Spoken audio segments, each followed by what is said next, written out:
The characters in Apex all have their own interesting lore, backstory, and even personalities that really bring the game's depth and storytelling to the next level. But there is so much lore, and learning the entire story of every single legend will take kind of a long time that we don't really have. So to save your precious time, I will be summarizing every legend in 30 seconds. Loba has daddy issues, for a really bad reason. She's the daughter of 2 professional thieves who ended up stealing from the wrong person, who placed a very high bounty on them with the mercenary syndicate. The syndicate ended up sending the simulacrum hitman Revenant to deal with her father, with Loba's mother ending up in the crossfire. Why would you do that? Like seriously, why would you? After Loba was sent to safety, Revenant finishes the contract, leaving Loba alone with her father's corpse at the bottom of the building. Loba later bounced around the foster home system, becoming a professional thief on her own, and upon learning that Revenant had joined the Apex games, she set out to join them as well and enact her revenge on the assassin. Vantage got her name from the wreckage of a prison ship. She grew up on her own on a frozen planet and as such is pretty socially awkward. Vantage's only friend is her bat Echo, who she initially tried to hunt for lunch. She almost didn't get to bring Echo with her into the Apex games until she argued that Bloodhound has a raven, so it should be okay. Catalyst is into witchcraft, crystals, and tarot reading, and grew up as a rebel against the society on the planets that she was born on. She found the equipment to control ferrofluid during a peaceful protest against a company mining their moon, and later would join the council to protect that very moon. Catalyst hates Seer, who wanted to make an Apex Games arena on Clio, that same moon. Newcastle loves football, and was a former pilot for the IMC. Newcastle was born and raised in a military family along his sister Bangalore, as was the last 4 generations before him. Newcastle deserted the battle for Gridiron to live on a cozy beach, only to have Bangalore ruin everything. During Bangalore's send-off party for what was going to be her last Apex Games match, Newcastle ended up being put into her team with Mirage and Bangalore. And despite being a playable character in the Apex games, in the lore, Newcastle has a wife, he has 2 kids, and apparently is dead, which makes the whole timeline thing super confusing. Spooky. Ballistic is a trust fund baby, the only child of a billionaire family. But just like Batman, his parents were killed at a young age, leaving Ballistic an orphan. Just like Batman. Just like Batman turning to a life of violence, Ballistic joined the Thunderdome, where he became a bit of a celebrity and met his loving wife, and later the two had a son. But that didn't work out very well. Thankfully, during this troubling time, Ballistic had Pathfinder as a butler,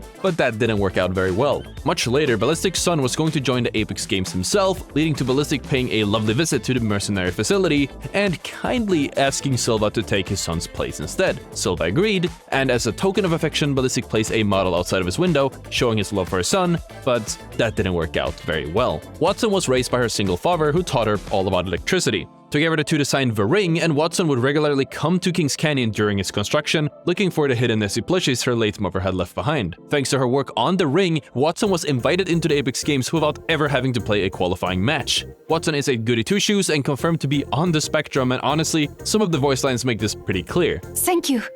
You're too kind. Thanks.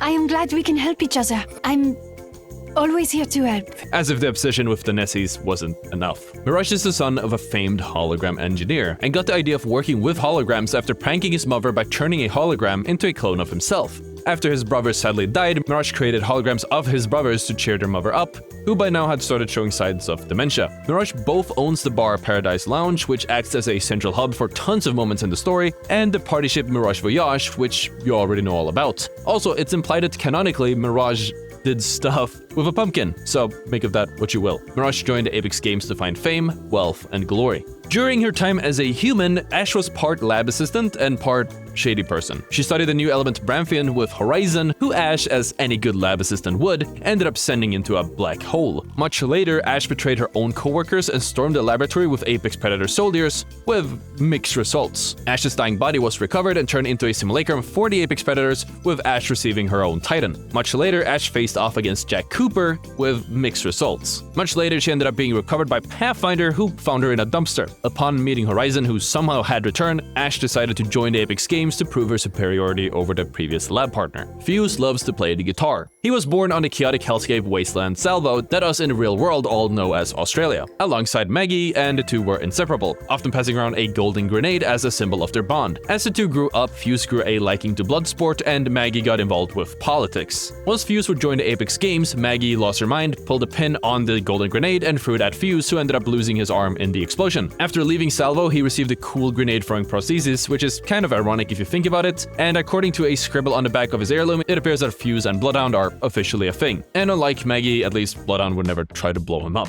Pathfinder was originally a Marvin, repurposed to refine Bramthian for Ash, Horizon, and their research team. And we all know how that went. After waking up in a warehouse 42 years later, Pathfinder kept bouncing around between the odd jobs due to his incompetence, serving as a sous chef, weather reporter, a window washer, a secretary, masseuse, door-to-door salesman, and of course acting as the butler of Ballistic, and we all know how that went. 29 years after waking up, Pathfinder ran into Mirage in his bar, who managed to convince him to join the Apex Games, as the publicity might help Pathfinder find his creator. Crypto is a hacker man on the run after being framed for the murder of his own sister. Crypto and his stepsister designed the broadcast system used in the Apex Games, during which he uncovered a prediction algorithm for the same games. His sister wanted to copy this algorithm and get a new start on life, only to be abducted and murdered by the next morning. During this same rude awakening, Crypto found that he was wanted with agents at the door, leading to him clearing his computer, bringing his stuff, and escaping out the window. Crypto would later hack into the Apex Games through the computers in Sing Labs, inserting himself under the alias of Hyun Kim.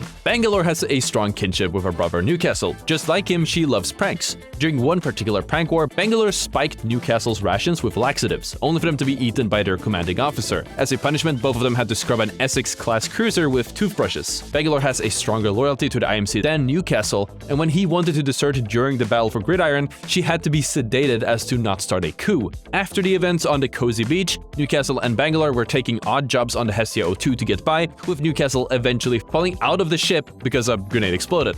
Bangalore would eventually join the Apex Games to raise money and return to her home planet. Sierra loves pinball and was born at the exact same moment that their planet's moon was struck by a comet. This, along with his striking blue eyes, branded Sierra as a cursed child who ended up growing up in loneliness. Despite being an outsider, his parents would keep supporting him no matter what. Sierra ended up taking a liking to arenas and would later end up joining the sport himself. After winning his final arenas match, with his parents cheering him on, Sierra would end up joining the Apex Games. In an attempt to salvage his reputation with his home planet, Sierra would bring the Apex Games to a settlement on the destroyed moon, and ending up losing more favor with the people instead, including his parents. Caustic was a spoiled child who would grow up to work at a pesticide manufacturer as a research assistant, eventually starting to test his gas on human subjects in secret. After some time, his experiments were discovered by the researcher he was working under, leading to Caustic murdering him and burning the lab to the ground, and faking his own death. This whole event was seen by Pathfinder, who was working as a window washer at the time. Eventually, Caustic would conjure a fake alias and join the Apex Games in order to test his gas on more living subjects. During the Outlands Civil War, Gibraltar stole his father's motorcycle and drove off with his boyfriend, fully intended to join the fighting themselves, but a storm made him lose control and drive off of a cliff. The Search and Rescue Association of Solace had to be called in to save them. Gibraltar later joined the Apex Games to protect those who otherwise wouldn't return, with his father gifting him the Dome Shield to help him out. At one point, Gibraltar took a sabbatical from the Apex Games to join the Saras who had previously saved him and his boyfriend, and would later rejoin the games in their 124th season. Lifeline is the daughter of the CEO of Chevrex, and just like any rich kid, Lifeline grew up on Olympus. During a gala, upon learning that their parents were war profiteers, Octane and Lifeline left the floating paradise. The two would find themselves enjoying live punk music at a venue, and once Octane left to do his gauntlet thing,